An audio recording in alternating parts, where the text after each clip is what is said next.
Hello friends, പത്തരമാറ്റിൻ്റെ പുതിയ എപ്പിസോഡിലേക്ക് എല്ലാവർക്കും സ്വാഗതം. ഈ ചാനൽ സബ്സ്ക്രൈബ് ചെയ്യാത്തവരുടെ ഒന്ന് സബ്സ്ക്രൈബ് ചെയ്യണേ. അപ്പോൾ നവ്യ മോനെ കളിപ്പിച്ചുകൊണ്ടിരിക്കുന്ന സമയത്താണ് നന്ദു വിളിക്കുന്നത്. എന്നിട്ട് അനന്തപുരിയിൽ എത്തിയോ, എന്തൊക്കെയുണ്ട് ഇങ്ങനെ വിശേഷം എന്നൊക്കെ ഇങ്ങനെ ചോദിക്കുമ്പോൾ നവ്യ പറയുന്നുണ്ട്, ഓ ഇവിടെ എത്തി മോളെ, ഇവിടെ ആകെ പ്രശ്നങ്ങളാണ് എന്ന് പറയുമ്പോൾ, എന്താ ചേച്ചി അവിടെ എന്താ പ്രശ്നം എന്ന് ചോദിക്കും. നേരം നവ്യ പറയുന്നുണ്ട്, ഇവിടെ ഒരു കുട്ടിയുണ്ട്, എൻ്റെ മോനല്ല അല്ലാതെ വേറൊരു കുട്ടിയും കൂടി ഉണ്ട് എന്ന് പറയുമ്പോൾ, അതേത് കുട്ടിയാണ് എന്നിങ്ങനെ ചോദിക്കും. അന്നേരം പറയുന്നുണ്ട്, അതല്ലേ രസം, ഇവിടുത്തെ ആദർശേട്ടനില്ലേ, ആദർശേട്ടൻ്റെ കുട്ടിയാണത്. നയനയും വിവാഹം കഴിക്കുന്നതിന് മുമ്പ് അനഘ എന്നൊരു പെൺകുട്ടിയുമായിട്ട് ആദർശേട്ടന് ബന്ധമുണ്ടായിരുന്നു, അതിലുണ്ടായതാണ് ഈ കുട്ടി എന്ന് പറയുമ്പോൾ നന്ദു പറയുന്നുണ്ട്, ഇല്ല ആദർശേട്ടൻ അങ്ങനെ ഒന്നും ചെയ്യില്ല, എനിക്കിത് വിശ്വസിക്കാൻ പറ്റുന്നില്ല, ഇതിൽ വേറെ എന്തോ ചതിയുണ്ട് എന്ന് പറയുമ്പോൾ നവ്യ പറയുന്നുണ്ട്, ഞാനും ആദ്യം ഇങ്ങനെയൊക്കെ തന്നെയാണ് കരുതിയത്, പക്ഷേ ആദർശേട്ടൻ സമ്മതിച്ചു അത് ആദർശേട്ടൻ്റെ കുട്ടിയാണെന്ന്. അതുപോലെ നയന അവളിപ്പോൾ ആ കുട്ടിയെ സ്വന്തം കുഞ്ഞായി കണ്ട് വളർത്താനും തുടങ്ങി, അതുകൊണ്ടാണ് ഞാനും വിശ്വസിച്ചത് എന്ന്. എനിക്കൊന്നും ഇത് അംഗീകരിക്കാൻ പറ്റുന്നില്ല, അവളിതിങ്ങനെ അംഗീകരിക്കുന്നു എന്ന് എനിക്ക് അറിയത്തില്ല എന്നൊക്കെ ഇങ്ങനെ പറയുക. അന്നേരം നന്ദു പറയുന്നുണ്ട്, ഇല്ല ഇതിൽ വേറെ എന്തോ കാര്യമുണ്ട്, ആദർശേട്ടൻ ഇങ്ങനെ ഒരു തെറ്റ് ചെയ്യില്ല എന്ന് എനിക്ക് ഉറപ്പുണ്ട്, അതുകൊണ്ട് ചേച്ചി ഒന്ന് വെച്ച് ഞാനൊന്ന് നയനേച്ചിയെ വിളിച്ച് ചോദിക്കട്ടെ എന്നിങ്ങനെ പറയുകയാണ്. എന്നിട്ട് ഫോൺ വെക്കുവേ. അത് കഴിഞ്ഞ് നന്ദു ഇതിനെപ്പറ്റി ഇങ്ങനെ ചിന്തിച്ചുകൊണ്ടിരിക്കുമ്പോഴാണ് തുഷാര റൂമിലേക്ക് വരുന്നത്. അന്നേരം എന്താ ആലോചിച്ചുകൊണ്ടിരിക്കുന്നേ എന്ന് ചോദിക്കും.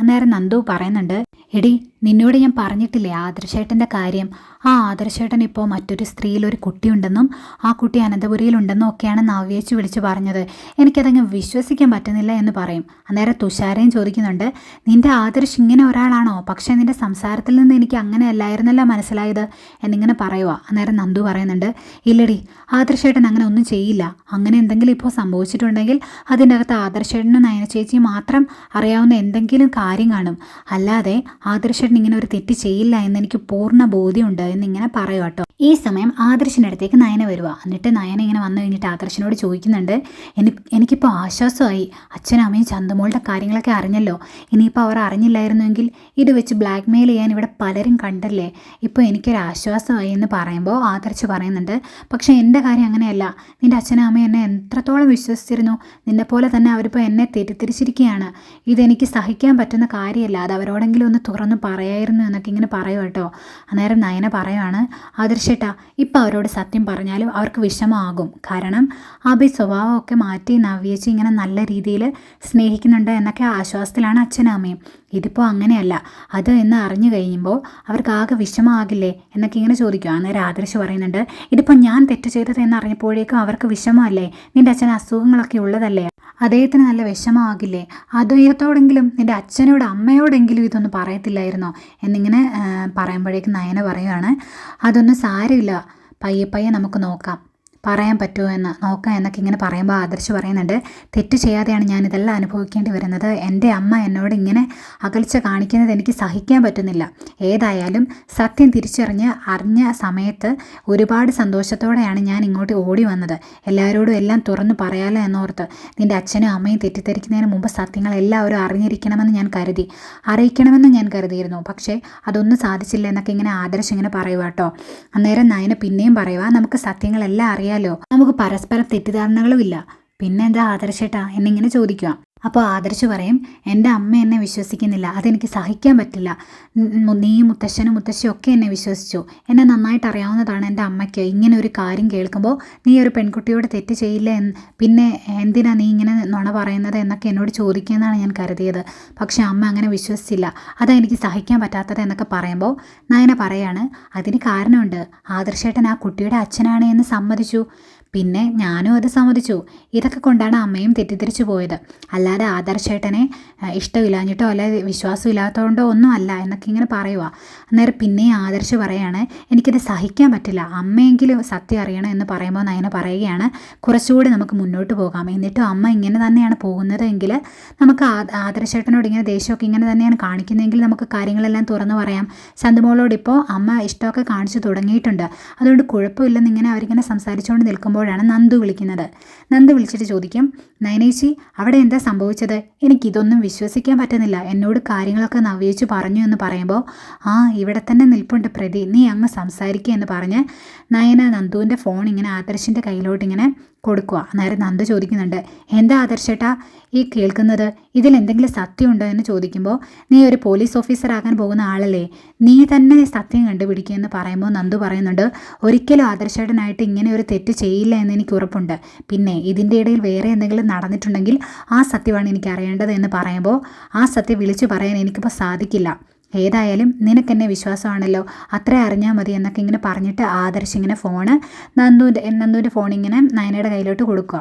അന്നേരം നന്ദു ചോദിക്കുന്നുണ്ട്, ആ കുട്ടി എന്ത് ചെയ്യുന്നത്? അന്നേരം നയന പറയുന്നുണ്ട്, ചന്തുമോളെ നീ കണ്ടില്ലായിരുന്നല്ലേ, അവൾ ഇവിടെ തന്നെ നിൽപ്പുണ്ട്, ഞാനിപ്പോൾ വീഡിയോ കോൾ വിളിക്കാവേ എന്ന് പറഞ്ഞിട്ട് നയന ഇങ്ങനെ ഫോണുമായിട്ട് താഴോട്ട് പോവുകയാണ്. ഈ സമയം തന്നെ താഴെ ചന്തുമോൾ ഇങ്ങനെ ബോളൊക്കെ വെച്ച് ഇങ്ങനെ തന്നെ കളിച്ചുകൊണ്ടിരിക്കുകയായിരുന്നേ. നേരെ അനി അങ്ങോട്ട് ചെല്ലുന്നുണ്ട്. അന്നേരം ചെറിയച്ഛൻ്റെ കൂടി ഇങ്ങനെ കളിക്കാമോ എന്ന് ചോദിക്കുവാണ് മോള്. അന്നേരം നീ നേരത്തെ ഒന്ന് തെന്നി വീണേ ഉള്ളൂ, ഇനിയും കളിക്കണം എന്നൊക്കെ ഇങ്ങനെ ചോദിച്ച് ബോൾ വിട്ട് ഇങ്ങനെ കളിപ്പിച്ചുകൊണ്ടിരിക്കുന്ന എടുത്തിട്ട് ഇങ്ങനെ ഈ സമയത്ത് നയന അങ്ങോട്ട് ചെല്ലുന്നതാ. മോളിങ് വന്നേ എന്നിങ്ങനെ പറയും. എന്നിട്ട് പിടിച്ചിങ്ങനെ കുറച്ചങ്ങ് മാറ്റി നിർത്തിയിട്ട് വീഡിയോ കോൾ വിളിക്കുകയാണ് നന്ദുവിനെ. എന്നിട്ട് ദേ ഇതാണ് ആളെ എന്ന് പറഞ്ഞ് കാണിച്ചു കൊടുക്കുക. അന്നേരം ഹായ് മോളെ എന്ന് പറഞ്ഞ് നന്ദു അവിടുന്ന് കൈ കാണിക്കുകയാണേ. അന്നേരം മോള് ഹായ് പറയുന്നുണ്ട്. എന്നിട്ട് അനിയാണെങ്കിൽ ആ ഫോൺ ഇങ്ങനെ കാണാവുന്ന രീതിക്ക് ആ സ്ക്രീനിൻ്റെ അടുത്തോട്ട് ഇങ്ങനെ കയറി നിൽക്കുവാണേ. എന്നിട്ട് അനി ഹായ് പറയും കേട്ടോ. അത് നന്ദുവാണ് ഇങ്ങനെ മൈൻഡ് ചെയ്യുന്നില്ല. അത് കഴിഞ്ഞ് നന്ദു ഇങ്ങനെ മോളുടെ പേരെന്താണെന്ന് ചോദിക്കുക. നേരത്തേക്കും ചന്തുമോൾ എന്നാണെന്ന് പറയും. അന്നേരം ഇതാണ് മോളുടെ ശരിക്കും പേരെന്ന് ചോദിക്കുമ്പോൾ അനി ബാക്കിൽ നിന്നിങ്ങനെ ചന്തുമോൾ എന്നല്ല, ശരിക്കും പേര് ചാന്ദിനി എന്നാണെന്ന് പറയും. എന്നിട്ട് നന്ദു ചോദിക്കുന്നുണ്ട്, ഞാൻ കൊച്ചിനോടല്ലേ ചോദിച്ചത്, അതിന് മറുപടി കൊച്ചു പറഞ്ഞോളൂ എന്ന് പറയും കേട്ടോ. അന്നേരം ഇവരിങ്ങനെ സംസാരിച്ചുകൊണ്ട് നിൽക്കുന്നത് കണ്ടുകൊണ്ട് അനാമിക ഇറങ്ങി വരുന്നുണ്ട്. അത് കഴിഞ്ഞ് നന്ദു പറയും, എൻ്റെ പേര് നന്ദു, മോളുടെ പേര് ചന്തു, ആഹാ കൊള്ളാലോ എന്നിങ്ങനെ പറയുമ്പോൾ എൻ്റെ പേര് അനാമിക എന്ന് പറഞ്ഞ് അനാമിക ഇങ്ങനെ മൊബൈലിൻ്റെ സ്ക്രീനിലോട്ട് ഇങ്ങനെ കയറി നിൽക്കും. എന്നിട്ട് പറയുന്നുണ്ട്, അതെ നിനക്ക് ഇവനെ കാണണമെങ്കിൽ വേറെ മാർഗ്ഗമൊന്നും ഇല്ലായിരിക്കും, അതുകൊണ്ടായിരിക്കുമല്ലേ നിൻ്റെ ചേച്ചിയെ വീഡിയോ കോൾ വിളിച്ച് കാണിച്ചു തരുന്നത് എന്ന് ചോദിക്കുമ്പോൾ, നീ നിൻ്റെ പണി നോക്കടി, ആവശ്യമില്ലാതെ പറയരുതെന്ന് പറഞ്ഞ് ഫോൺ കട്ട് ചെയ്തിട്ട് പോവാട്ടോ നന്ദു. അപ്പോഴേക്ക് അനാമിക അവിടെ കിടന്നിങ്ങനെ തുള്ളുവാണേ. രണ്ടുപേരും അർഹതയില്ലാത്ത വീട്ടിലോട്ട് കയറി വന്നു, മൂന്നാമത് ഒരുത്തേയും കൂടി ഇങ്ങോട്ട് കൂട്ടിക്കൊണ്ട് വരണം, അതിനല്ലേ നിങ്ങൾ ഈ അഭ്യാസമൊക്കെ ഇവിടെ കിടന്ന് കാണിക്കുന്നത് എന്നൊക്കെ ഇങ്ങനെ പറയുക.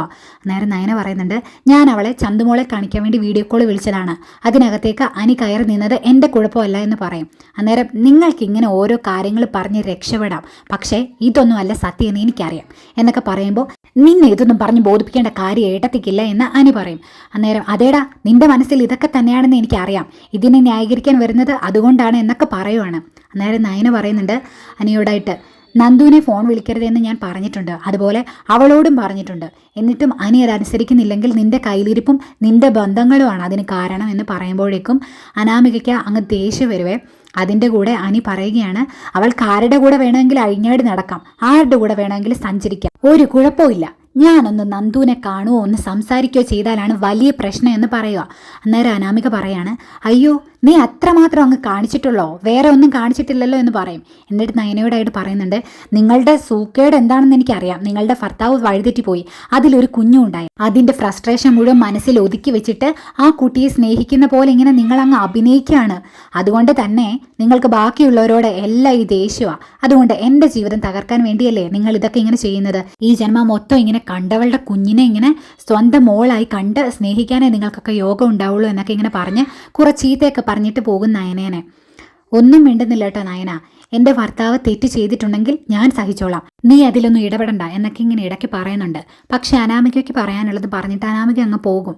അന്നേരം അനി ചോദിക്കുന്നുണ്ട്, ഏട്ടത്തി എന്തിനാ ഇതൊക്കെ കേട്ടുകൊണ്ട് നിൽക്കുന്നത്, നല്ല മറുപടി കൊടുക്കാൻ മേലായിരുന്നു എന്ന് ചോദിക്കുമ്പോൾ നയന പറയാണ്, അവൾ പറഞ്ഞതിനും കാര്യമുണ്ട്, അതുകൊണ്ടാണ് മിണ്ടാത്ത എന്നിട്ട് അനിയോട് പറയുക, നിന്നോട് ഞാൻ പലതവണ പറഞ്ഞിട്ടുണ്ട് നന്ദുവിനെ ഫോൺ വിളിക്കോ അവളുമായിട്ട് എന്തെങ്കിലും കോണ്ടാക്ട് ഒന്നും ചെയ്യരുതെന്ന്, അത് നീ മര്യാദയ്ക്ക് കേട്ടോണം, ആവശ്യമില്ലാതെ പ്രശ്നം ഉണ്ടാക്കി വെക്കരുതെന്ന് പറഞ്ഞിട്ട് നയനെ അങ്ങോട്ട് പോകുമ്പോൾ ദേഷ്യം വന്ന് നിൽക്കുക കേട്ടോ അനിക്ക്. ഈ സമയം ജാനകി ദേവയാനിയോട് സംസാരിച്ചുകൊണ്ടിരിക്കുക. അപ്പോൾ ജാനകി ദേവേനോട് ഇങ്ങനെ ചോദിക്കുകയാണ്, ഏട്ടത്തിക്ക് മനസ്സുകൊണ്ട് സന്തോഷമാണെന്ന് എനിക്കറിയാം, കാരണം ഏട്ടത്തിക്ക് ഏട്ടത്തിയുടെ മരുമകളെ ഇഷ്ടമല്ല, അതുകൊണ്ട് തന്നെ ആദർശിന് മറ്റൊരു പെൺകുട്ടിയിലുണ്ടായ ഒരു കുഞ്ഞിനെ അവൾക്ക് വളർത്തേണ്ടി വരുന്നതിൽ ഏട്ടത്തിക്ക് സന്തോഷമല്ലേ, എനിക്ക് അങ്ങനെ തോന്നിയത് എന്നൊക്കെ ഇങ്ങനെ പറഞ്ഞിങ്ങനെ സംസാരിച്ചുകൊണ്ട് നിൽക്കുകയാണ്. അങ്ങോട്ടേക്ക് അനാമിക വരുന്നത്. അന്നേരത്തേക്ക് അനാമിക അങ്ങ് തുള്ളുവാണ്. അനാമിക പറയാണ്, ആ നയന അവൾ എന്താ ചെയ്തതെന്ന് അറിയാമോ, നന്ദു അനീനെ ഇങ്ങനെ കാണാനുള്ള സാഹചര്യം ഇല്ലാത്തതുകൊണ്ട് അവളെ വീഡിയോ കോളിൽ വിളിച്ച് കാണിച്ചു കൊടുത്തേക്കുന്നു എന്നൊക്കെ ഇങ്ങനെ പറയുമ്പോൾ അവൾ എന്തിനാ അങ്ങനെ ചെയ്തത് എന്ന് ചോദിക്കും. ആ എന്തിനാ ചെയ്തതെന്ന് എനിക്കറിയാമോ, എങ്ങനെയെങ്കിലും അവൾക്ക് അവളുടെ അനിയത്തിയെ കൂടി ഇങ്ങോട്ട് കൊണ്ടുവരാനാ, അതിനു വേണ്ടിയായിരിക്കും ഇതൊക്കെ ചെയ്യുന്നത് എന്നൊക്കെ ഇങ്ങനെ പറയുമ്പോഴേക്കും അങ്ങോട്ടേക്ക് നയന വരും. എന്നിട്ട് നയന പറയുന്നുണ്ട്, ഞാൻ അനിയെ കാണിക്കാൻ വേണ്ടിയൊന്നുമല്ല വീഡിയോ കോളിൽ വിളിച്ചത്, നന്ദുവിനെ ചന്തുമോളെ കാണിക്കാൻ വേണ്ടിയാണ്. അന്നേരം അനി അവിടെ ഉണ്ടായിപ്പോയത് എൻ്റെ കുഴപ്പമല്ല എന്ന് പറയുമ്പോൾ ജാനകി ചോദിക്കുന്നുണ്ട്, അനി അവിടെ ഉള്ളപ്പോൾ നീ എന്തിനാ നന്ദുവിനെ ഫോൺ വിളിച്ചത്, അതിൻ്റെ ആവശ്യം നിനക്കില്ലായിരുന്നല്ലോ എന്ന് പറയും.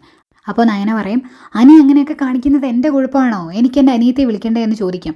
അന്നേരം ദേവയാനി ചോദിക്കുന്നുണ്ട്, സ്വന്തം ഭർത്താവ് തെറ്റ് ചെയ്തതിനെ ന്യായീകരിച്ചുകൊണ്ട് നടക്കുവാണ്, നീ ഇനി മറ്റുള്ളവരെ എങ്ങനെ വഴിതെറ്റിക്കാൻ നോക്കുകയാണോ എന്ന് ചോദിക്കുമ്പോൾ അത് തന്നെ ഇവരുടെ ഉദ്ദേശം, ഇവരുടെ ജീവിതം നശിച്ചു, മറ്റുള്ളവരെ കൂടി നശിക്കണം, അതിനുവേണ്ടി ഇവരിത് ചെയ്യുന്നത് എന്ന് അനാമിക പറയും. അന്നേരം നയന പറയുന്നുണ്ട്, ഞാൻ തെറ്റൊന്നും ചെയ്തിട്ടില്ല, അതുകൊണ്ട് തന്നെ എന്നെ ന്യായീകരിക്കേണ്ട കാര്യമൊന്നും എനിക്കില്ല എന്ന് പറഞ്ഞിട്ട് നയന അങ്ങോട്ട് പോകും. പോയി കഴിയുമ്പോൾ അനാമിക പറയുന്നുണ്ട്, ആ കൊച്ചിനെ സ്നേഹിച്ചാലേ അവൾക്ക് പിടിച്ചു നിൽക്കാൻ സാധിക്കുള്ളൂ അവൾക്ക് നന്നായിട്ട് അറിയാം, അല്ലെങ്കിൽ ഇവിടുന്ന് ഇറങ്ങേണ്ടി വരും, ഇതിപ്പോൾ ഈ വീട്ടിൽ നിന്ന് വേറെ ആര് ഇറങ്ങിപ്പോയാലും ഇവൾ പോകുമെന്ന് എനിക്ക് തോന്നുന്നില്ല എന്നൊക്കെ ഇങ്ങനെ പറയുക. അന്നേരം ദേവയാനി ഇങ്ങനെ മനസ്സിൽ ഓർക്കുന്നുണ്ട്, അത് തന്നെയാണ് ശരി, ഞാൻ ഈ വീട്ടിൽ നിന്ന് ഇറങ്ങേണ്ടി വന്നാലും എൻ്റെ മരുമകൾ ഈ വീട്ടിൽ തന്നെ കാണുമെന്ന്. നേരെ ജാനകി ചോദിക്കും, ഏട്ടത്തെ എന്താ ആലോചിക്കുന്നത് എന്ന് ചോദിക്കുമ്പോൾ ഞാൻ പ്രത്യേകിച്ചൊന്നും ആലോചിച്ചില്ല എന്ന് പറഞ്ഞിട്ട് ദേവയാനി അവിടുന്ന് പോകും. ഈ സമയം അനി ആകെ ദേഷ്യപ്പെട്ട് മുറിയിലിരിക്കുന്ന സമയത്താണ് അങ്ങോട്ടേക്ക് ദേവയാനി ചെല്ലുന്നത്. എന്നിട്ട് ചോദിക്കുന്നുണ്ട്, നീ എന്തിനാ അനാമിക മോളെ വേദനിപ്പിച്ചതെന്ന് ചോദിക്കും. അന്നേരം അനി പറയുന്നുണ്ട്, അവളുടെ സ്വഭാവത്തിനെ ഞാൻ വേദനിപ്പിക്കുകയല്ല ചെയ്യേണ്ടത്, പിന്നെ ഞാനൊന്നും പ്രത്യേകിച്ച് കാണിച്ചിട്ടുമില്ല, അവളെ നിങ്ങൾ ഇങ്ങനെ ന്യായീകരിക്കാൻ നടക്കരുത്, അവളുടെ സ്വഭാവം എന്താണെന്ന് വലിയമ്മയ്ക്ക് അറിയാൻ മേലാഞ്ഞിട്ടാ എന്നൊക്കെ ഇങ്ങനെ പറഞ്ഞ് അനി കുറേ കാര്യങ്ങൾ പറയും. അന്നേരം വീണ്ടും ഇങ്ങനെ ദേവയാനി, നിങ്ങൾ ഒരുമിച്ച് ജീവിക്കണം എന്ന് ഞാൻ പറഞ്ഞതല്ലേ, നന്ദുവായിട്ട് ബന്ധപ്പെടണ്ടെന്ന് പറഞ്ഞതല്ലേ എന്നൊക്കെ ഇങ്ങനെ പറഞ്ഞ് കുറേ ഉപദേശിക്കുക. നേരെ അനി പറയുന്നുണ്ട്, എല്ലാവരും കൂടി നിർബന്ധിച്ച് എൻ്റെ വിവാഹം കഴിപ്പിച്ചു, ഇപ്പോൾ എൻ്റെ ജീവിതം വെറും തരിശായിട്ട് കിടക്കുവാണ്, എന്നിട്ടും ഞാൻ ഒന്നിനും പ്രതികരിക്കാതെ നിൽക്കുന്നത് ഇവിടെ ഈ കുടുംബത്തിൻ്റെ അഭിമാനം നോക്കണം, മുത്തശ്ശനെയും മുത്തശ്ശിയും ഒക്കെ വേദനിപ്പിക്കരുത് എന്നൊക്കെ പറഞ്ഞുകൊണ്ടാണ് വീണ്ടും വീണ്ടും നിങ്ങൾ എന്നെ ഉപദേശിക്കാൻ വന്നാൽ എന്നെ ആത്മഹത്യയിലേക്ക് തള്ളിവിടരുത് എന്ന് പറഞ്ഞിട്ട് അങ്ങോട്ട് പോവാട്ടോ അനി പറയുന്നുണ്ട്. അതിനിടയ്ക്ക് ഞങ്ങൾ തമ്മിൽ യാതൊരു ബന്ധവുമില്ല, ഈ ബന്ധം ഇനി ഒരുപാട് കാലം മുന്നോട്ട് പോകുമില്ല എന്നൊക്കെ ഇങ്ങനെ പറയുന്നുണ്ട്. ഏതായാലും അനി അങ്ങ് പോയി കഴിയുമ്പോൾ ദേവയാനിക്കാകെ വിഷമാവുന്നുണ്ട് കേട്ടോ ഇതൊക്കെ ഓർത്തിട്ട്. പിന്നെ നന്ദുവിനെയാണ് കാണിക്കുന്നത്. നന്ദു പറയുക, എങ്ങനെയെങ്കിലും ട്രെയിനിങ് കഴിഞ്ഞ് ഇവിടെ നിന്ന് ഇറങ്ങിയിട്ട് വേണം എനിക്ക് കുറച്ച് കാര്യങ്ങൾ തെളിയിക്കാൻ, അനന്തപുരിയിലാകെ പ്രശ്നങ്ങളാണ്, അതിനൊരു പരിഹാരം കാണണം, തീർച്ചയായിട്ടും കുഞ്ഞല്ല കുട്ടിയെ എന്ന് തെളിയിച്ചു കഴിഞ്ഞാൽ ഒരു ആശ്വാസമാകുമല്ലോ എന്നൊക്കെ ഇങ്ങനെ പറയും. അതും കൈ പിടിച്ചിങ്ങനെ പൊതിഞ്ഞു വെച്ചുകൊണ്ടാണല്ലോ ഇങ്ങനെ നയനയൊക്കെ ഇങ്ങനെ നടക്കുന്നത് എന്ന് നന്ദുവിന് അറിയത്തില്ല. പിന്നെ അവിടുന്ന് ഒരു 10 പവൻ സ്വർണ്ണമൊക്കെ കാണാതെ പോയിട്ടുണ്ടല്ലോ, അത് അനാമികയുടെ വീട്ടുകാരായിരിക്കും അടിച്ചു മാറ്റിയത്, അതും എനിക്ക് തെളിയിക്കണം, അല്ലെങ്കിൽ അത് എൻ്റെയും എൻ്റെ വീട്ടുകാരുടെയും തലയിൽ കിടക്കും എന്നൊക്കെ ഇങ്ങനെ നന്ദു പറയുന്നുണ്ട്. നേരെ തുഷാര പറയാണ്, ആദ്യം ഇവിടുന്ന് ട്രെയിനിങ് കഴിഞ്ഞ് പുറത്തിറങ്ങാൻ പറ്റുമെന്ന് നോക്കാം, ആ ട്രെയിനർ ഉണ്ടെങ്കിൽ മിക്കവാറും ഇവിടെ ട്രെയിനിങ് പൂർത്തിയാക്കാൻ പറ്റും, വിജയിക്കാൻ പറ്റും എന്നൊന്നും മോഹിക്കേണ്ട, അയാൾ അത് സാധിച്ചു തരില്ല എന്ന് പറയുമ്പോൾ അതെങ്ങനെ സാധിക്കുമെന്നാണ് ഞാൻ ഓർക്കുന്നത് എന്നിങ്ങനെ പറയുക. അങ്ങനെ ആകെ ടെൻഷനോടെ ഇങ്ങനെ ഇരിക്കുന്ന നന്ദുവിനെ കാണിച്ചുകൊണ്ടാണ് ഇന്നത്തെ എപ്പിസോഡ് ഇങ്ങനെ വൈൻഡപ്പ് ചെയ്യുന്നത്. അപ്പോൾ നാളെ എന്തൊക്കെയാകുമെന്ന് നമുക്ക് കണ്ടറിയാം. ലൈക്ക് ചെയ്യാനും ഷെയർ ചെയ്യാനും മറക്കരുത്. അപ്പോൾ ഓക്കെ, ബൈ ബൈ.